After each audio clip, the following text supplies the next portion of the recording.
Nah, nanti kirim ke WA atau email ya. Jadi aku nanti membenturkan antara konteks loyal di lapangan. Anak-anak P2 nih, John. Jal, Yohan. P2 kan, mana nih yang bisa sesuai aturan, mana yang ini misalnya kita berbenturan sama aparat lain atau kepentingan dari eksternal gitu. Barangnya kejaksaan lah contohnya. Masukin handphone yang bentuknya itu kayak perekam. Itu kan masuk dengan akun Google. Nggak dengar kalian kan? Enggak.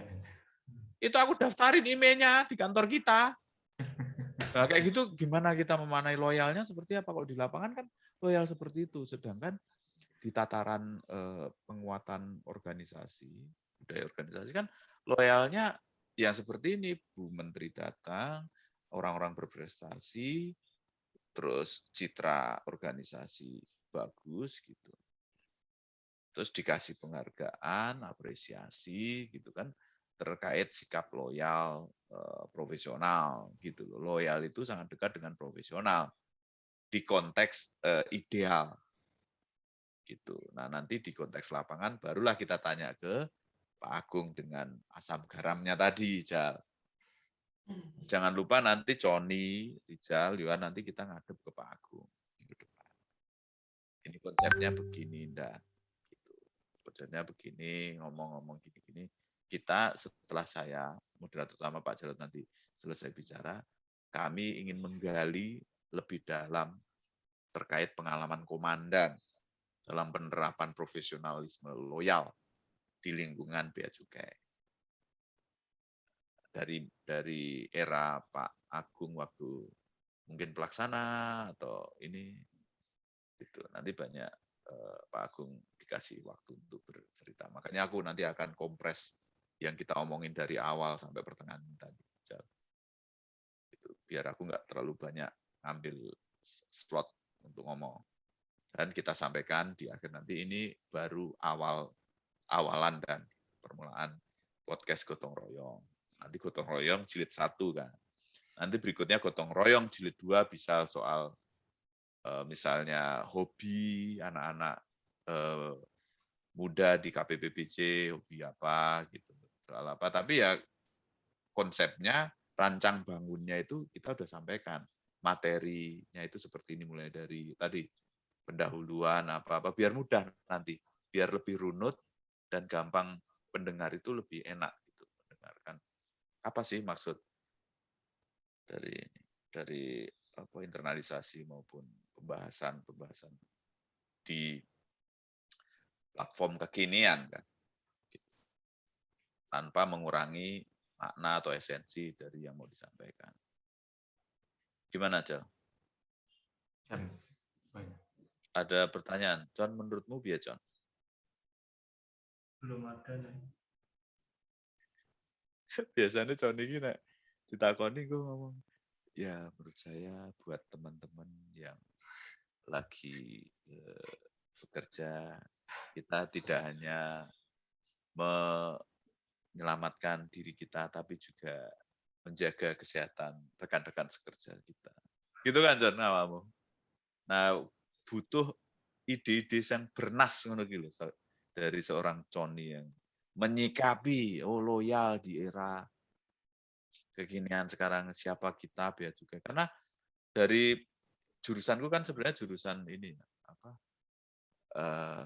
ketahanan nasional kan sama kayak Pak Winarto itu sebenarnya mengenai geopolitik. Jadi geopolitik itu kayak bagaimana kita sebagai bangsa Indonesia ya dalam hal ini itu memandang siapakah kita dan siapa orang-orang di sekeliling kita. Untuk negara-negara lain itu seperti apa dan kita ini siapa.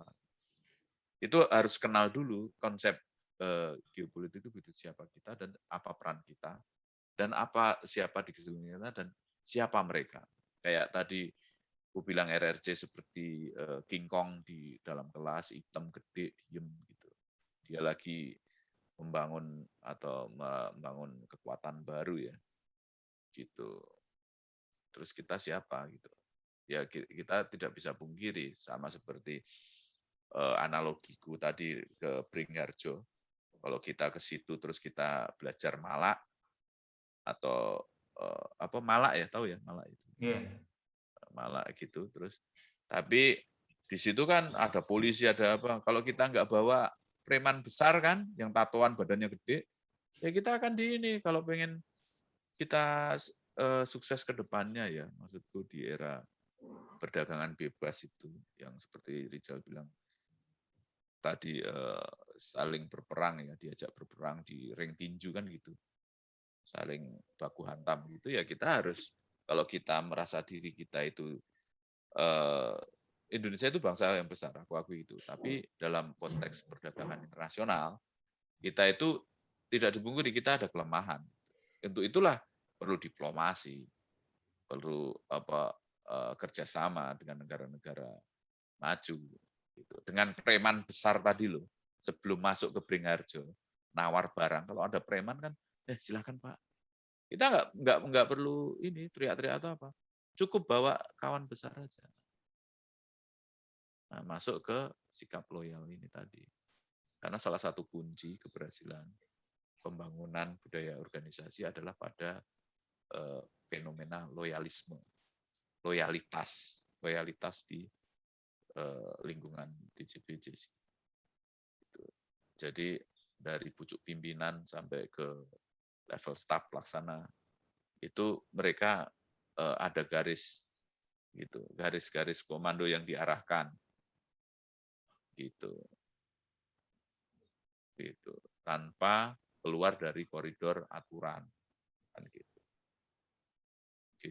pribadi yang mendukung terbentuknya semangat kondisi lingkungan kerja yang senantiasa siap mendukung arah kebijakan organisasi.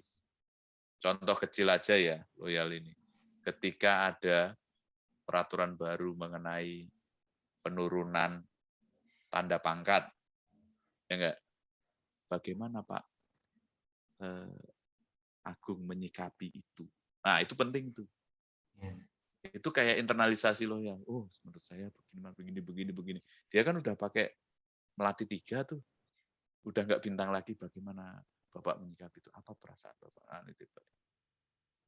Gitulah. Oke. Kalau aku disuruh ngomong bisa 2 jam, 3 jam. Tapi cukup itu dulu lah ya. Baru nanti aku tenang aja. Sampai Coni keluarlah kata-kata bijaknya. Gimana Con menurutmu Con? Coni iki wis bingung meh mulai. Kowe ra mulai Con? Bulan depan. November ya. Kok saya nggak ditanyain dan? Karena kamu panas kan. Begitu Dina pulang, itu Cia itu langsung ini telepon. Hehehe, izin Dan, saya boleh pulang nggak Dan? Loh katanya kamu nggak jadi pulang. Enggak Dan, takutnya nanti Desember nggak bisa pulang. Aku udah tahu tuh, itu karena Dina pulang tuh. Kayak panas dia, karena itu. Enggak Dan, kemarin itu, ini di recordnya di stop dulu aja Dan. Stop dulu.